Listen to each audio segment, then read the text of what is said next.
जैसा कि last episode में हमने देखा कि तांग शैंग अब गॉड बन चुका है और बाकी सभी श्रेक डेविल्स भी सेट हो गए हैं और इन्होंने आपस में शादी कर ली है और फिर अब सभी श्रेक डेविल्स गॉड रियलम में पहुंच गए हैं अपने अपनी गॉड पोजीशन को इनहेरिट करने के बाद। अब हमारे सामने सीजन 2 आया है और अब हम इसी को कंटिन्यू करेंगे। हम इसको डिटेल में एक्सप्लेन करेंगे जहाँ एक एक चीज की पास्ट स्टोरी आपको बताई जाएगी। तो अगर वीडियो थोड़ा लंबा हो जाए तो आप उसे अंत तक जरूर देखना और फिर कमेंट में जरूर बताना कि आपको डिटेल में वीडियो पसंद है या फिर सिर्फ एक्सप्लेन। तो कहानी की शुरुआत में हमें एक गांव दिखाया जाता है जहां एक घर में एक लड़का मेडिटेट कर रहा है और उसके अंदर से एक लाइट निकलती है कि तभी वो लाइट ऊपर चली जाती है और तांग शैंग उसे नोटिस करता है। तांग शैंग गॉड रियलम में है और उसे समझ आ जाता है कि एक नए सितारे का उदय हो गया है, यानी एक नायक जन्म ले चुका है। वो अपने महल में आता है और जीवू से कहता है कि दोलो कॉन्टिनेंट में परिस्थितियाँ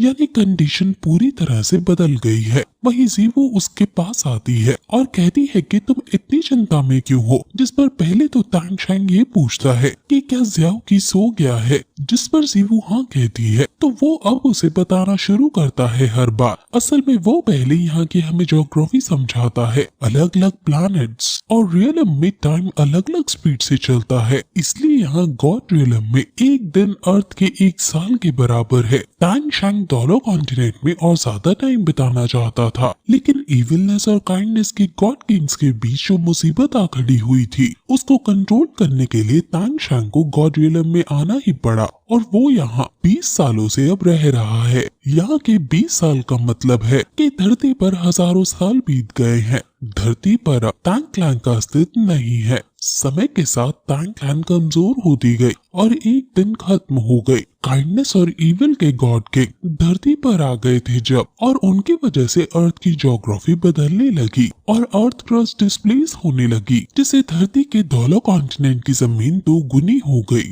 और बहुत सारी वहाँ साइड साइड से जो दूर दूर जमीन थी वो आपस में जुड़ने लगी। तांग शैंग अब मॉर्टल रियलम में इंटरफेयर नहीं कर सकता है, वो सिर्फ उसे देख सकता है। 4000 साल पहले वेस्ट के अंदर जो सन मून कॉन्टिनेंट था वो दोनों कॉन्टिनेंट से जा टकराया और उसने कई कॉन्टिनेंट्स के साथ वहां जंग यानी युद्ध छेड़ दिया। दोनों कॉन्टिनेंट जिसके पास तांग शैंग के हिडन वेपन थे उन्होंने सन मून कॉन्टिनेंट से युद्ध किया, लेकिन फिर भी वो सन मून कॉन्टिनेंट के आगे नहीं टिक पाए। तांग शैंग के टाइम पर यानी 10,000 साल पहले सिर्फ 2 ही एम्पायर थे, एक था तियानडो एम्पायर और एक था जिंगलो एम्पायर। लेकिन अब अलग अलग कॉन्टिनेंट्स आपस में मर्ज होने की वजह से यहाँ 4 एम्पायर क्रिएट हो गए हैं, जिनके बीच हमेशा कॉन्फ्लिक्ट चलता रहता है। इन सभी के पास आधुनिक हथियार है और ये इस कॉन्टिनेंट का शायद डार्क फेज है। तांग क्लैन को समय के पहिए ने निगल लिया, जिसकी वजह से तांग क्लैन की स्ट्रेंथ 4000 सालों में तबाह हो गई थी। मैं यहाँ गॉड किंग हूँ, लेकिन फिर भी मैं तांग क्लैन को बचाने के लिए कुछ नहीं कर सकता हूँ। जिस क्लैन को मैंने अपने हाथों से बनाया था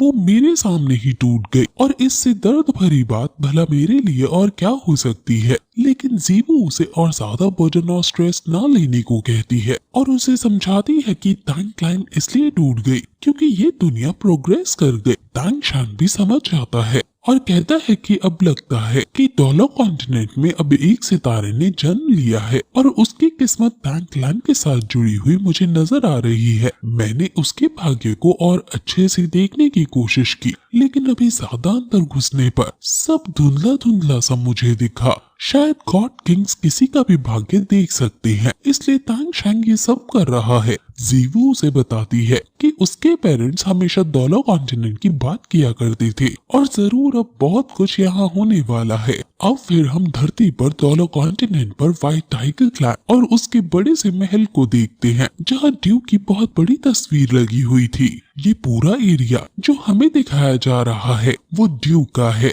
असल में ड्यूक उसको कहा जाता है जो यहाँ का राजा हो। सो जब भी मैं ड्यूक कहूँ आप उसे राजा समझना। वहाँ के सैनिकों को अर्ली मॉर्निंग से ही पेट्रोलिंग यानी रखवाली पर लगा देते हैं और वो किसी चीज के खत्म होने की बात कर रहे हैं कि जितनी जल्दी ये खत्म होगा उतना ही हमारे लिए अच्छा है। ये चीज क्या है वो हमें आगे पता चलेगा। वहाँ फिर उन्हें पेट्रोलिंग करते करते एक लड़का जिसका नाम हुओ यूहाओ है वो दिखाई देता है और वो सैनिक जब उसे पहचान नहीं पाते तो गुस्से में पूछता है कि आखिर तुम कौन हो और ड्यूक के महल में आने की हिम्मत कैसे की तुमने। जिस पर जब वो ध्यान से उसे देखते हैं तो वो समझ जाते हैं कि ये यंग मिस्टर दाई है, लेकिन वो गुस्से में कहते हैं कि अब से मैं अपना दाई नाम छोड़ रहा हूँ, अब से ये सिर्फ हुओ होगा जो कि उसकी माँ के ऊपर है। सैनिक पूछते हैं कि क्या तुम अंदर जाना चाहते हो, जिस पर हुओ कहता है कि मैं इस गंदी जगह को छोड़ रहा हूँ। सैनिक उसे पकड़ लेते हैं और कहते हैं कि क्या तुम पागल हो गए हो, क्या तुम्हें नहीं पता कि मास्टर कौन है, क्या तुम्हें नहीं पता कि वो कितने पावरफुल हैं।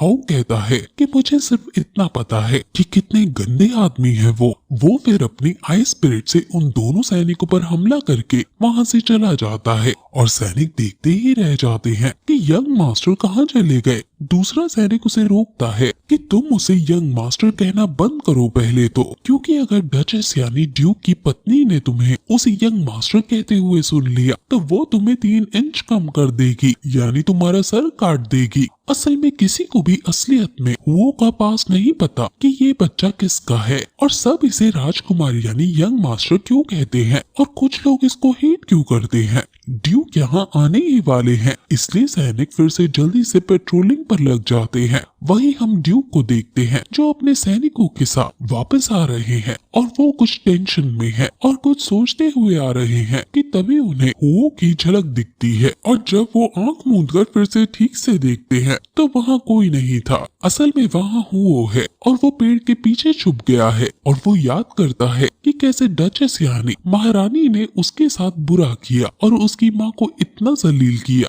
महारानी ने उसे और उसकी माँ को महल से निकाल दिया और शेड में रहने पर मजबूर किया। वहाँ उन्होंने बहुत बुरी हालत में अपना गुजर बसर किया। वहाँ उन्हें अच्छे खाने पीने की भी सुविधा नहीं दी जाती थी और उनके लिए ये एक काल कोठरी के समान था और इस वजह से उसकी माँ कुपोषण यानी माल न्यूट्रिशन का शिकार होती गई और एक दिन बेहोश हो गई और अब वो अपनी आखिरी सांस गिनने लगी थी। वो बहुत रो रहा था और जब उसका नाम दाई हुओ था वो यूहाओ को रोने से मना करती है और उसे व्हाइट टाइगर डैगर देती है और कहती है कि तुम व्हाइट टाइगर ड्यू के बेटे हो, तुम इस खंजर को अपने पास रखो हमेशा और अपनी जिंदगी हमेशा अच्छे से जीना। ये कहकर वो आंखें बंद करके इस संसार से विदा ले लेती है और यूहाओ अपनी माँ के मरने के बाद बहुत रोता है और फिर जब उसकी सोल पर 10 पर पहुंच जाती है तब वो डिसाइड करता है कि वो यहाँ से निकलकर सोल रिंग हासिल करेगा और बहुत बड़ा सोल मास्टर बनेगा। अब इसलिए वो यहाँ से भाग निकलता है और अब स्टार दो फॉरेस्ट की तरफ जा रहा है। उसने पक्का मन बना लिया है कि चाहे उसे 20 साल लग जाए या 50 साल लग जाए वो अपनी माँ का नाम क्लियर करके रहेगा और उन्हें एक नोबल महिला के रूप में संसार में विख्यात करेगा और सारे लाछन उन पर से हटाएगा। असल में उसकी माँ बहुत समय पहले ड्यूक की मेट थी और ड्यूक का मेट पर दिल आ गया जिससे उनका अफेयर शुरू हो गया और इस अफेयर के चलते उनका एक बेटा हुआ जो यही हुओ है। ड्यूक तो हुओ को बहुत अच्छे से रखता था, लेकिन जब वो युद्ध में चला गया तब ड्यूक की असली पत्नी जो कि महारानी है उसने इन दोनों के साथ जानवरों जैसा बिहेव करना शुरू कर दिया। उसे हुओ एक थ्रेट नजर आने लगा, इसलिए उसने उसकी माँ और उसको यहाँ से बाहर निकाल दिया और फिर तभी से उसने अपने बाप का सरनेम जो कि दाई है वो हटा दिया और अपनी माँ का सरनेम जो कि हुओ है वो लगा लिया। अब स्टार दो फॉरेस्ट की तरफ चलते हुए उसे कई दिन बीत जाते हैं। वो अलग अलग रास्तों पर चलता हुआ आगे बढ़ रहा है और लगातार 6 दिन चलने के बाद वो स्टार दो फॉरेस्ट के नजदीक पहुंच जाता है। स्टार दो फॉरेस्ट सबसे बड़ा जंगल है और वो यहाँ का मैप देखने लगता है ताकि अपने लिए सोल बीस्ट मार सके। एक सोल रिंग लेने के बाद वो सोल वॉरियर से सोल मास्टर बन जाएगा, इसलिए वो फुल मोटिवेटेड है आगे बढ़ने के लिए। उसका पानी खत्म हो जाता है इसलिए आगे तालाब पर वो पानी भरता है और वहीं वो फिशिंग करता है। फिशिंग करते करते वो व्हाइट टाइगर डैगर के बारे में सोचने लगता है कि आखिर इसमें ऐसा क्या खास है और मेरी माँ मुझे उनका बेटा क्यों बता रही है। मैं कभी ये स्वीकार नहीं करूँगा कि वो मेरे पिता है। वो अब अपनी स्पिरिट आइज का यूज करता है और फिशेस को लोकेट करता है और एक भाला जो उसने लकड़ी से बनाया है उसे पानी में देकर मारता है और दो मछलियां सीधे उस भाले से लगकर बाहर आ गिरती हैं और वो उनको पकड़कर अब खाने लगता है। उसने पकाकर खाना शुरू भी नहीं किया था कि तभी वहाँ एक लड़की आ जाती है जो कहती है कि ये तो बहुत टेस्टी लग रहा है, क्या तुम इन फिशेस को बेच रहे हो? ये तो बहुत टेस्टी लग रही है, कितने की दोगे तुम मुझे ये? इस पर हुओ स्माइल करता हुआ कहता है कि तुम इससे फ्री में ले सकती हो।